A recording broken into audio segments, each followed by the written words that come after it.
পৰিৱেশন কৰিবলৈ লোৱা বৰগীতটি মহাপুৰুষ শ্ৰীমন্ত শংকৰদেৱৰ দ্বাৰা বিৰচিত ৰাগ ধনশ্ৰী তাল পৰিতাল। বহু বছৰৰ মূৰত বৰগীত অনুশীলন কৰিছোঁ। পৰিৱেশনত যদি কিবা ভুল ভ্ৰান্তি হয় ক্ষমা কৰিছিল।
পৰিৱেশন কৰিছোঁ।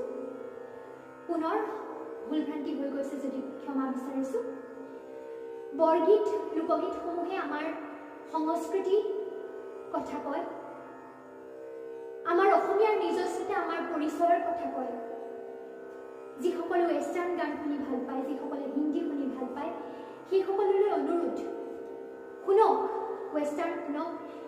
শুনক লগতে নিজৰ ভাষা নিজৰ সংস্কৃতিৰ পৰিচয় দিয়া আমাৰ এই থলুৱা গীতসমূহ শুনক শিকিবলৈ যত্ন কৰক নহ'লে সময়ৰ সোঁতত হয়তো এদিন আমাৰ ভাষা আৰু সংস্কৃতি আমি হেৰুৱাই পেলাম গতিকে প্ৰত্যেকজন অসমীয়ালৈ অনুৰোধ থাকিল আহক প্ৰত্যেকখন ঘৰৰ পৰাই আমি আৰম্ভ কৰোঁ নিজৰ ভাষা আৰু সংস্কৃতিক জীয়াই ৰখাৰ এই আন্দোলনখন শিকোঁ শিকাওঁ শুনো নিজৰ থলুৱা গীতসমূহ ধন্যবাদ